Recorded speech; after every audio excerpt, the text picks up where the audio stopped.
Hello बच्चों लोग, कैसे हैं आप लोग। Welcome back to my channel that is learn with Guruji. First live session का एक्सपीरियंस बताता हूँ। पहले उसका टॉपिक बहुत छोटा सा है आज। फर्स्ट लाइव सेशन का एक्सपीरियंस बताता हूँ। फर्स्ट लाइव सेशन का experience, it was a quite good experience. I am very much surprised. इतना मुझे भी नहीं लगा था कि फर्स्ट लाइव सेशन जो है वो इतना अच्छा रिस्पांस देगा। बच्चों ने बहुत अच्छे अच्छे कमेंट्स किए, बच्चों क्वेश्चन पूछे, उनकी कमेंट्स में आंसर दिए। I like that comments, I like your spirit. और इसी तरह से अपना जोश बनाए रखिए। कीप योर जोश high so that you can achieve above 90 in social science. So now on Sunday, next Sunday, जो coming Sunday है, that is I think on today's 14th, तो 15, 16, 17. On 17th we have again a live session for the same chapter, that is nationalism in India, and that the timing of that the live session will be at 6 p.m. 6 p.m. जो है वो live session का timing होगा, क्योंकि day time में थोड़ी business बढ़ जाती है, बच्चे भी इधर उधर होते हैं, तो शाम के टाइम इसलिए आपको जो है वो 6 p.m. का टाइम रखा है। That's why I have kept the time 6 p.m. So I hope you all are fit and fine. और अब तो जो है वो आपको डेट्स भी पता लग गई है। एक और न्यू इन्फॉर्मेशन दे देता हूँ। चलो, आपने पूरा साल इस बार घर में काट दिया है, तो on from 16th Jan the government of India is starting the vaccination for the corona. कोविड-19 के लिए वैक्सीनेशन जो है वो 16 से स्टार्ट हो रही है। But don't fall in the wrong calls या किसी गलत में मैसेज में मत पड़ेगा। When ever it will reach you, it will be informed by the government. ठीक है, ये आप अपनी बात जो है वो पेरेंट्स को बता दीजिए कि किसी के भी झांसे में नहीं आना है। आपको जो है वो गवर्नमेंट की तरफ से इन्फॉर्मेशन आएगी। After that you have to, जो भी प्रोसीजर होगा, जैसा भी होगा, वो आपको तब पता लग जाएगा। ठीक है, so that is a great news for all the Indians, the way we have fight with this कोविड-19। That is a great. You keep your spirit high, इसी तरह से हाई स्पिरिट रखिए and get ready for the May examination, that is annual examinations. बाकी videos आप देखते रहिए और वीडियोस के साथ साथ जो है वो लाइव सेशन में पक्का जुड़िए।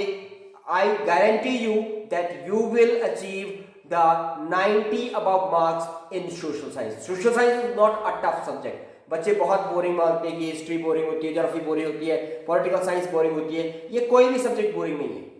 These all elements of social science gives you a vast knowledge, बहुत ज़्यादा नॉलेज जो है वो आपको प्रोवाइड करते हैं। इसके साथ साथ मुझे जो है वो जब लाइव सेशन लिया था, फर्स्ट लाइव सेशन लिया था, तो बच्चों की तरफ से एक रिक्वेस्ट आई थी कि सर सैंपल पेपर जो सीबीएसई ने डाला है उसकी एक वीडियो बनानी है। तो फिलहाल हम आज आपका ये जो चैप्टर था rise of nationalism in Europe, ये आपका लास्ट वीडियो है आज के इस टॉपिक का। इसके बाद आपका ये टॉपिक खत्म हो जाएगा।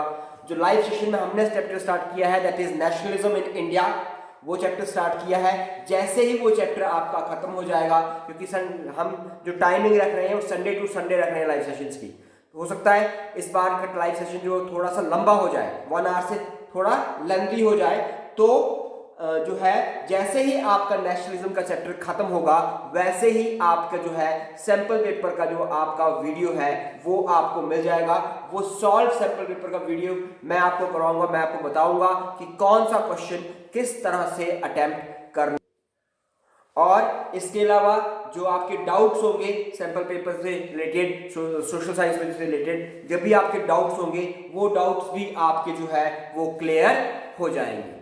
So thank you very much, and now coming to the last topic, that is nationalism and imperialism. इसमें हम जो कर रहे थे वो कर रहे थे आपका Balkan reason.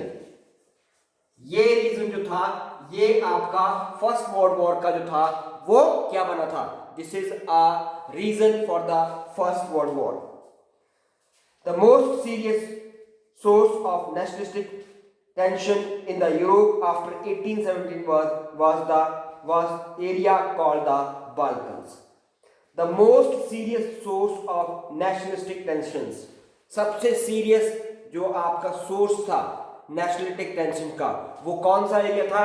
That is the Balkans, BALKANS, ये आपका बाल्कन रीजन का था।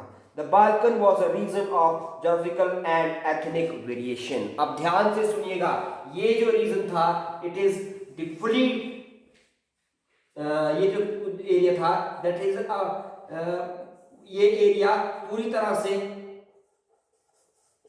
जो था वो आपका जोग्राफिकली और एथनिक वे में जो था वो पूरी तरह से डिवाइडेड था। मतलब इसमें एक तरह की कोई कम्युनिटी, एक तरह के रिलीजन के कोई लोग, या एक तरह के जो है वो, ना तो ये पूरी तरह से प्लेन एरिया था, ना ये डेजर्ट एरिया था, ना जो थी वो ये माउंटेनियस एरिया था, ये सभी कुछ का मिक्सचर था। तो इसमें जो थी वो डिफरेंट आपकी वेरिएशन जो थी वो देखने को मिलती थी। कंप्राइजिंग मॉडर्न डे, और आज की डेट में कौन कौन सी कंट्री जो है वो इसमें आती हैं? तो वो आती है आपकी रोमेनिया, बल्गेरिया, ये कंट्रीज मैं अभी आपको लिख रहा हूं, फिर आपको जो है वो बता दूंगा। रोमेनिया, बल्गेरिया, ये आज की डेट की कंट्री जो है वो आपकी उस टाइम के बाल्कन रीजन में आती थी। अल्बेनिया, ये बहुत छोटी छोटी यूरोपियन कंट्रीज हैं, ये सारी की सारी जो है वो आपकी इस रीजन में आती थी। ग्रीस, ये तो आपको पता होगा ओल्डेस्ट सिविलाइजेशन है, this is a oldest civilization. जैसे आपकी हड़प्पा की सिविलाइजेशन जो थी वो ओल्डेस्ट सिविलाइजेशन थी, या नाइल सिविलाइजेशन जो थी वो ओल्डेस्ट सिविलाइजेशन मानी जाती है। इसी तरह से आपकी जो ग्रीक सिविलाइजेशन है वो भी आपकी ओल्डेस्ट मानी जाती है। और जितने भी आपके जो वो आते हैं, और क्या आती है, जितनी भी आपके जो राशियां आती है, जानते हैं ना राशियां क्या होती है? कितनी राशियां होती हैं? Do you know how many rashis are there? तो 12 राशियां होती हैं। तो उनके जो नाम रखे गए हैं वो भी आपकी ग्रीक के देवताओं के नाम पर जो है वो रखे गए हैं। तो ये भी आपका जो था ये बाल्कन रीजन में आता था। उसके बाद आपका मैसिडोना, ये आपका एक रीजन था। उसके बाद क्रोएशिया, ये आपका एक रीजन था। उसके बाद बोस्निया, ये आपका एक रीजन था। उसके बाद हेर्जेगोविना,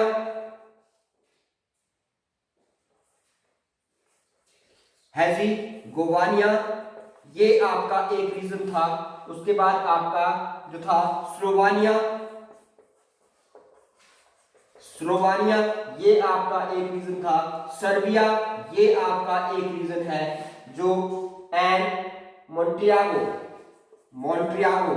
का नाम तो आपने सुना हो, काफी ज्यादा पॉपुलर एरिया है।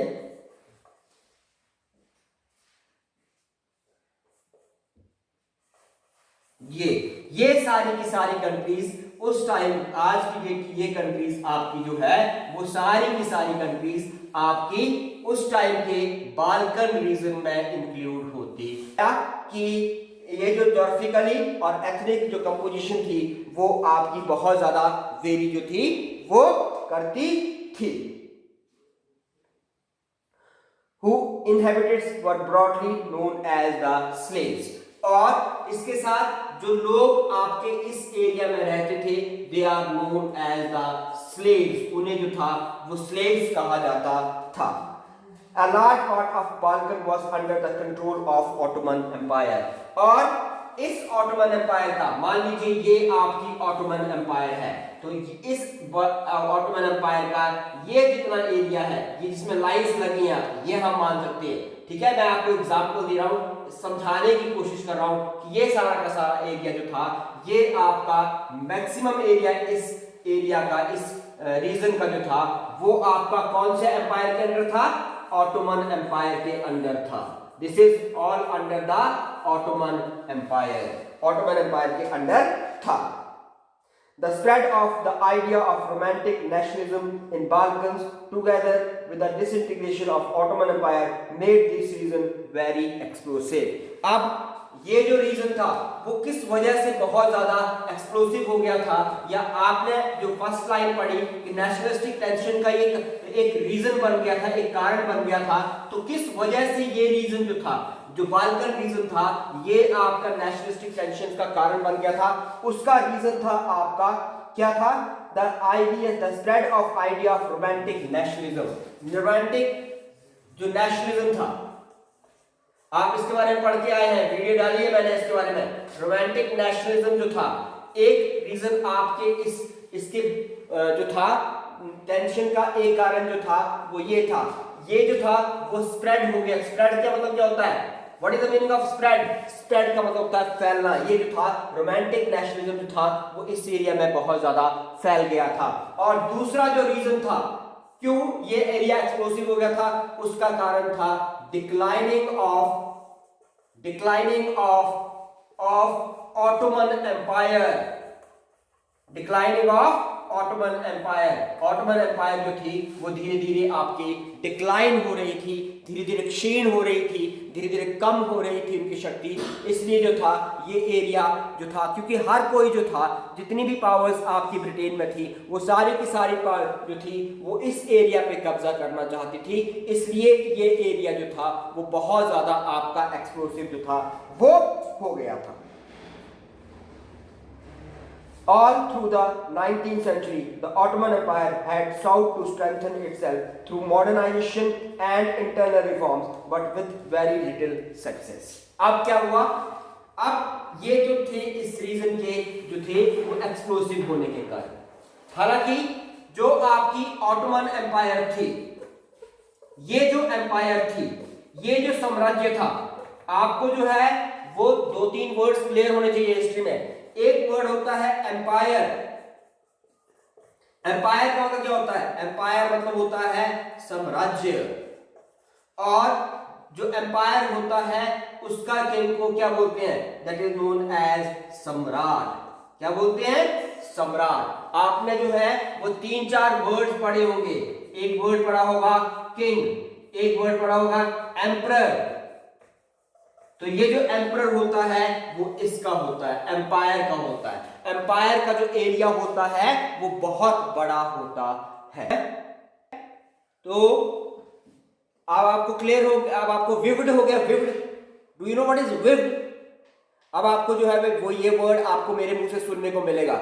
विविड मींस क्लियर, ठीक है। तो ये जो है वो बात आपने अपनी हार्ड डिस्क में सेट कर लेनी है, ठीक है। ये बात आपने अपनी हार्ड डिस्क में, कहा, ये वाली हार्ड डिस्क जो दिमाग की हार्ड डिस्क है इसमें फिट कर लेनी है, परमानेंट मेमोरी में फिट कर लेनी है, ठीक है।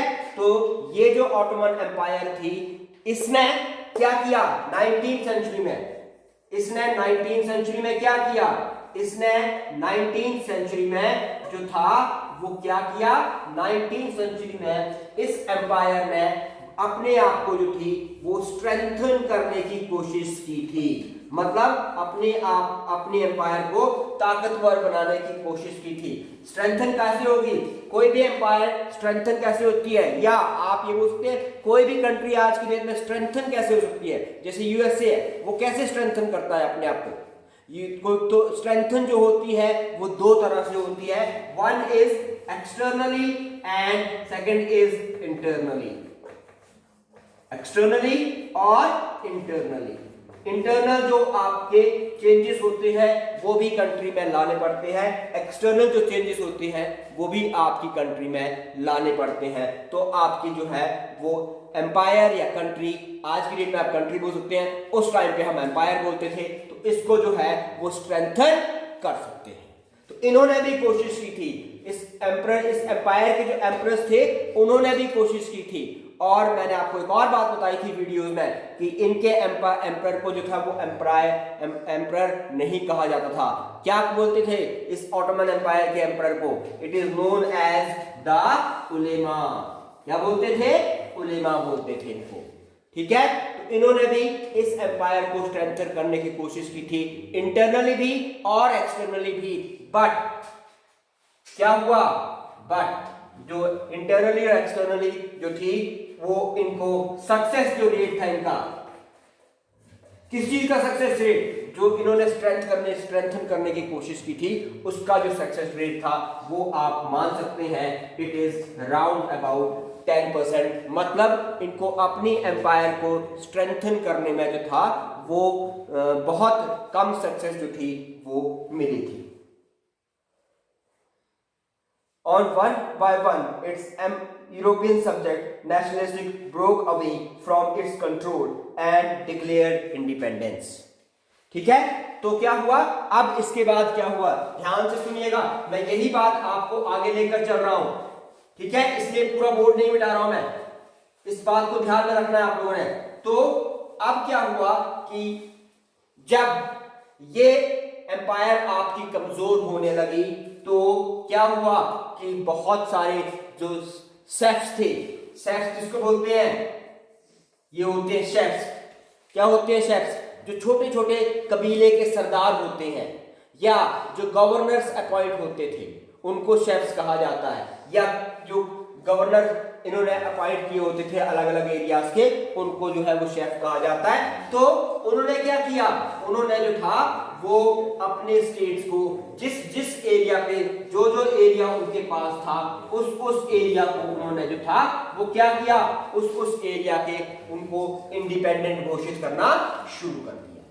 ठीक है, उस एरिया को इंडिपेंडेंस घोषित करना शुरू कर दिया। ठीक है, जैसे मैं आपको इसका एक एग्जांपल दे सकता हूं आप लोगों की ही लाइफ से। जैसे फॉर एग्जांपल जब बच्चे छोटे होते हैं तो वो मदर फादर का कहना मानते हैं, मदर फादर या पेरेंट्स बोलते हैं बेटा ऐसा करो तो बच्चे करते हैं, लेकिन जैसे ही वो बड़े हो जाते हैं, वो फाइनेंशियली इंडिपेंडेंट हो जाते हैं, तो वो जो है वो मदर फादर का कहना नहीं मानते, और या आप ये बोल सकते हैं कि इतनी ज्यादा परवाह जो है वो मदर फादर की नहीं करते, because they are financially independent, वो फाइनेंस के लिए पेरेंट्स के ऊपर डिपेंड नहीं है। तो बस यही बात यहां पर भी है कि जब एम्पायर जो है या एम्परर जो है वो लूज होने लगता है तो छोटे छोटे जो शेफ्स होते हैं वो उस चीज का फायदा उठाने लगते हैं और अपनी स्टेट को जो है वो इंडिपेंडेंस घोषित कर देते हैं। The Balkan people base their claims for independence और political rights on the nationality and use history to prove that they had once been independent but had subsequently been subjected by the foreign powers. अब जब इन chefs ने अपने आप को independent घोषित करना शुरू कर दिया तो उसके बाद क्या हुआ, उसके बाद हुआ ये कि आपके जो बाल्कन के रेवोल्यूशनरीज थे, बाल्कन एरियाज के जो रेवोल्यूशनरीज थे, रेवोल्यूशनरीज किसको बोलते हैं, किसको बोलते हैं रेवोल्यूशनरीज, हरी अप, रेवोल्यूशनरीज किसको बोलते हैं, रेवोल्यूशनरीज बोलते हैं क्रांतिकारियों को। इन लोगों ने क्या किया, जो बाल्कन की पॉपुलेशन थी या बाल्कन के जो इनहैबिटेंट्स थे, जो लोग थे, जो इनहैबिटेंट्स थे, इनहैबिटेंट्स मींस जो लोग वहां पर रहते थे, उनको क्या बताना शुरू कर दिया, उनको जो थे उनको उन्होंने जो थी वो अपनी हिस्ट्री जो थी उसको उसकी खोज करना शुरू कर दी, और उन्होंने लोगों को बताया, बाल्कन पीपल्स क्या बोलते थे, हम स्लेव्स को बताया कि वंस द बाल्कन, कभी हिस्ट्री में बाल्कन रीजन जो है वो आपका क्या रहा है, वो आपका जो है वो कभी इंडिपेंडेंट एक स्टेट जो है वो रहा है, और इसकी अपनी कोई एक डिग्निटी जो थी वो होती थी, लेकिन धीरे धीरे बाहर से आक्रमणकारी आते गए और उन्होंने जो था वो बाल्कन को अपने कब्जे में ले लिया। अब यही हिस्ट्री इंडिया में भी रिपीट हो रही है, देखिए सेम, बिल्कुल आप कंपैरिजन कर सकते हैं। आपने मुगल एम्पायर पढ़ी होगी क्लास 8 में, मुगल एम्पायर क्या कौन थे, मुगल एम्पायर जो थे वो इंडियंस नहीं थे, ठीक है, मुगल एम्पायर कहां से आए थे, बाहर से आए थे, और जो था आपका जो वो उन्होंने क्या किया, इंडिया के ऊपर जो था वो आक्रमण किया, और आक्रमण करने के बाद उन्होंने अपनी डायनेस्टी जो थी वो बसा ली थी। ठीक है, याद होगा आपको कौन था पहला मुगल एम्परर जो बाहर से आया था, कौन था, बाबर जो था, बाबर जो था वो इन्वेडर था, ठीक है, वो इंडिया से आकर उसने आक्रमण किया था। तो सेम ये रेवोल्यूशनरीज भी यही बोलते थे कि बाल्कन रीजन कभी इंडिपेंडेंट रीजन था और बाहर से फॉरेन पावर्स आती गई और उन्होंने इस रीजन को अपने कब्जे में ले लिया। As the different Slavic nationalistic struggle to define their identity and independence. और इसमें जो था, आगे चलते हैं अब इसमें जो था वो आपके रेवोल्यूशनरीज ने बहुत इंपॉर्टेंट, ये काम भी आपका रेवोल्यूशनरीज ने किया था और ये बहुत इंपॉर्टेंट रोल जो था वो आपका रेवोल्यूशनरीज ने प्ले किया था। रेवोल्यूशनरी ने क्या बताया, बहुत ज्यादा स्ट्रगल किया, जो स्लेविक नेशनलिस्टिक थे इन्होंने बहुत ज्यादा स्ट्रगल किया। स्लेविक, यहां पे लिख देता हूं वर्ड स्लेविक, ये जो स्लेविक मतलब जो स्लेव थे, क्योंकि नेशनलिस्टिक थे, इन्होंने जो था वो क्या किया, इन्होंने जो था वो आपके इन्होंने उन लोगों को उनकी आइडेंटिटी और इंडिपेंडेंस के बारे में जो था वो बताया। ठीक है, आइडेंटिटी और आइडेंटिफिकेशन के बारे में मैं बताया। The Balkans area became an area of intense conflict, तो इसलिए जो था वो बाल्कन रीजन जो था वो इंटेंस मींस बहुत घनी कॉन्फ्लिक्ट का एरिया जो था वो बन गया था। The Balkan state were fiercely jealous of each other and each hoped to gain more territory at the expenses of the other।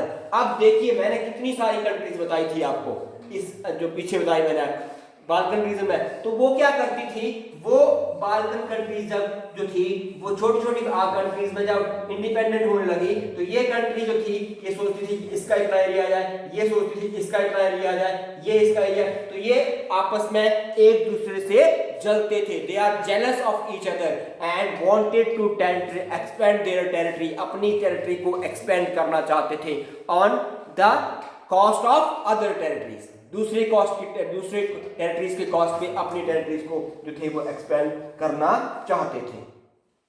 Matter were further complicated because the Balkan also became the scene of the big power rivalry, और independent state तो अपना role play कर ही रही थी, लेकिन इसके साथ साथ जो बिग पावर्स थी यूरोप की आपकी, ठीक है, वो भी आपकी जो थी वो उन्होंने भी इस टेंशन को जो था वो और ज्यादा इंक्रीज कर दिया।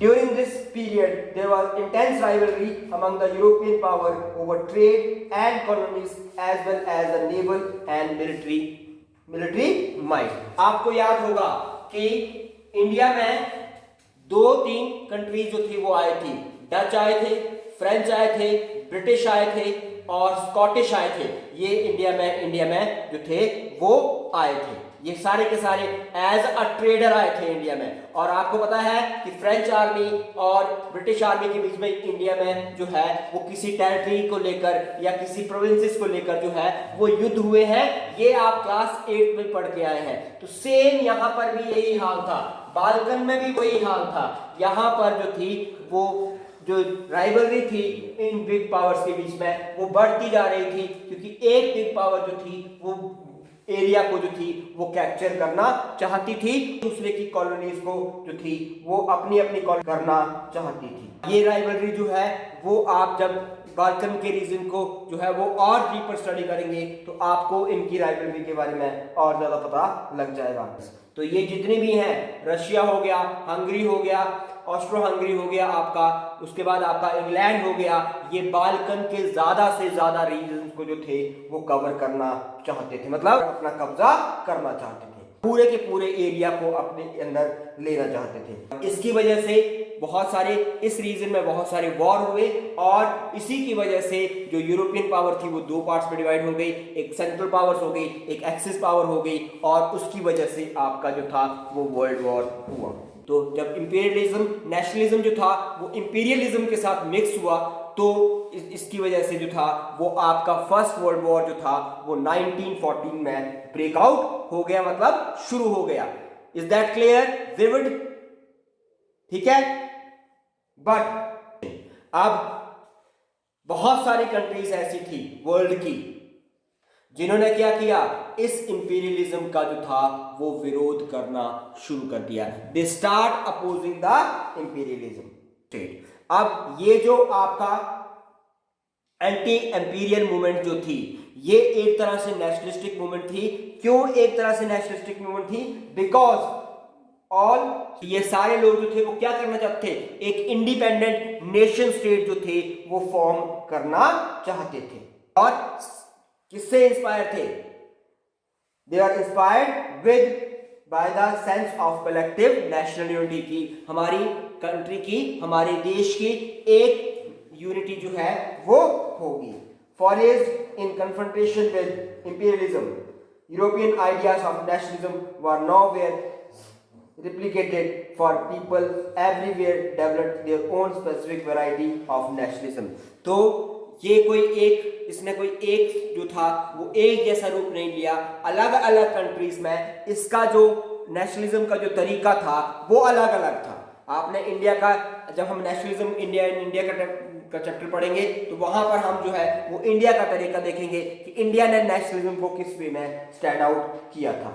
But the idea of societies should be organized into nation states। लेकिन इसका एक पॉजिटिव इम्पैक्ट क्या हुआ? पॉजिटिव इम्पैक्ट ये हुआ कि सोसाइटीज ने अपने आप को जो था वो नेशन स्टेट के रूप में देखना शुरू कर दिया। Came to be accepted natural and universal. इसको जो था वो आपका नेचुरल और यूनिवर्सल जो था वो एक्सेप्ट कर लिया गया। With this your chapter is The rise of nationalism is finished। यहां पर आपका चैप्टर ये खत्म हो गया है। इसमें सारे इंपॉर्टेंट क्वेश्चंस जो बाल्कन रीजन के हैं वो मैंने आपको करवा दिए हैं, और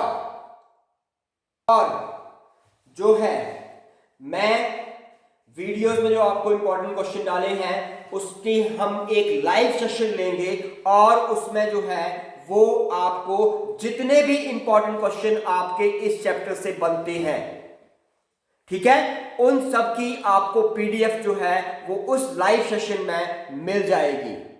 ठीक है, जितने भी आपके क्वेश्चन इस चैप्टर से बनते हैं उन सब की हम लाइव सेशन लेंगे, उन सब क्वेश्चंस का।